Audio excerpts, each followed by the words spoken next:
13 years ago, after the release of Fallout New Vegas and Quake 3, Bethesda partnered with the company Splash Damage, who is known for making maps and games such as Return to Castle Wolfenstein and Doom 3.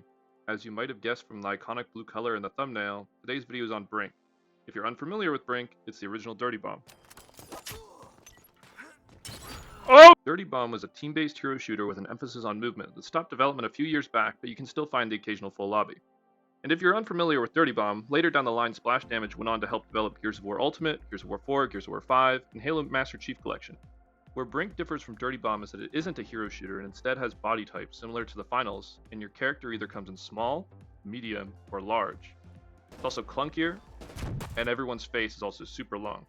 This is the first video in the series where I go back into games from my childhood, or games that barely see the light of day anymore but used to shine, in an attempt to break records. It's also my first real YouTube video on this channel, and first time editing something like this as well, so please just bear with me. For escort duty, which I'm going to focus on, you have to move a payload and enemies keep coming out in groups out of the nearest door to the payload, and your job's simple: kill them and get the payload to the end of the map.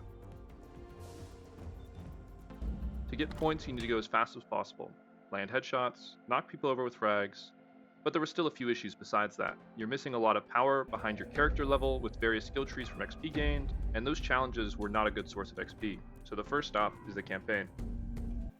The campaign is pretty simple. If you played Dirty Bomb or even Plants vs. Zombies Garden Warfare, it's pretty similar where the campaign missions are the multiplayer missions, just with both sides. NPCs are actually just replaced with players, and the players are either defending or pushing the objective with the occasional cutscene at the start or the end to explain the story. But the issue is that we're 13 years late, and so everyone's a bot. And let me tell you, those bots were pretty unforgiving. But at the same time, they also didn't do absolutely anything. They would just stand far back and poke each other. But then, right as the match ends, everyone just decides to lock in, push the objective, and play overtime, which ends up making the matches super long, at least like 10 minutes. But they were a good source of XP, and eventually I did get what I needed to unlock the skill tree that I was missing, and now comes the real challenge, beating the millions of other players' scores. But it wasn't even just that. A lot of the solo records are held by hackers. I know the player at the top is a hacker. He's typically the top of a lot of games, uses a mod that gives him the highest possible score on any Steam leaderboard. But a lot of the other players had suspiciously high scores as well, something that's definitely not achievable without some sort of bug or exploit.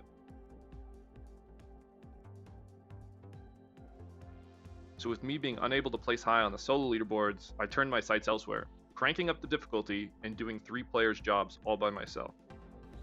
And let me tell you, this was a real struggle. Not only do the bots hit way harder, as I played more and more I found all these weird variations and bugs where sometimes they would spawn behind you, or run off and ambush you later. But eventually the stars did align and I had my perfect run. I'll also give you a complete walkthrough of everything I did in case you want to try to set the record for yourself, or just understand what's going on more. And so, normally when you start this, you're supposed to repair that bot, but I like to run into the center to start the repair for this, because you don't want to be doing this in the middle of your run, and you'll see why this is useful later, but it gives you your weapons ammo completely back once you do it. And so you'll see more of that later. I also set up the turret here and the mines here just for extra support later on. Also, that door that I set the turret up on is the one that the most enemies spawn out of, because your machine spends the most time next to that door. So it's pretty annoying, especially when you're on that corridor and stuff is spawning behind you when you're looking at that door.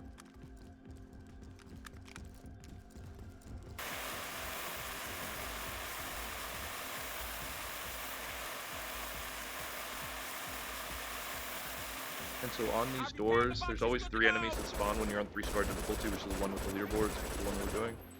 I'm pretty sure that the enemy type is pretty randomized, so you might get lucky with certain enemy types, but I wasn't really paying much attention to that. But anyway, there's always one group of 3 that spawns on the first door, and then I find that there's either 2 or 3 on the second door, depending on how fast you go. And you'll also notice that guy just ran off right there. It's because I placed the turret all the way over there. If I didn't place the turret there, they would have stayed in the doorway, or if I put the turret closer to that doorway, they would have stayed closer to the doorway. And so you don't want to place the turret too far into the future, or any mines too far into the future, or anything, because then the enemies will either spawn over there, or they'll just hook it there and leave you alone, and that causes a lot of problems later on. You might also notice that I'm playing the heavy, and also the weapon choices. And so the reason I chose the heavy is, one, because the weapon choices are the best for this game mode, but also that the heavy has more HP, so it's a lot more tanky, especially when you're taking triple damage, or whatever the damage multiplier is for 3-player difficulty. It's definitely more than solo, I can tell you that much.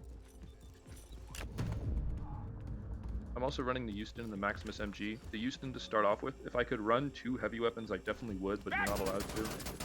But the Houston is pretty accurate, does good damage, it's good for those first few rounds, and then you eventually want to switch into the heavy as soon as you can.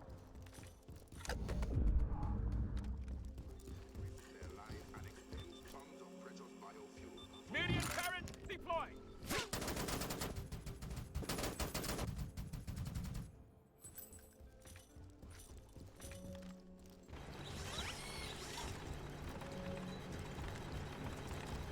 And so you'll see this is what I was talking about earlier, how they're trying to climb up that wall. Normally they never try to climb up that wall, but because the turret is placed right there, they are trying to. So realistically, in a better run, I would have moved the turret elsewhere so they actually spawn normally, because it's really annoying when they do climb like that. But this is just what I was talking about earlier, how they have weird spawn variations depending on where you put your turret or your mines. Medium current deploy.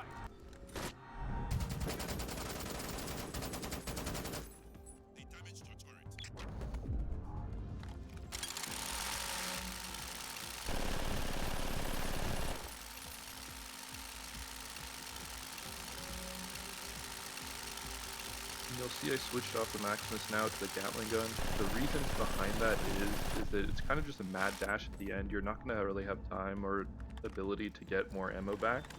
And so you need just like heavy hitter, like lots of ammo so you can just like push for the end.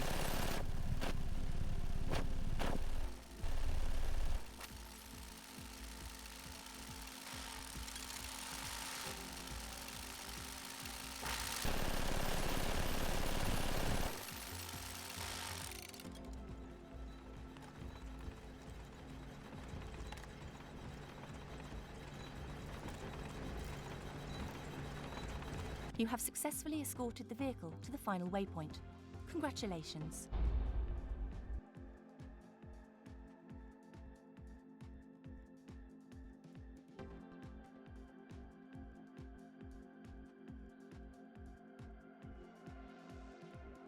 And with this, I'm placed within the top 10. Lonely by myself, surrounded by teams of 3.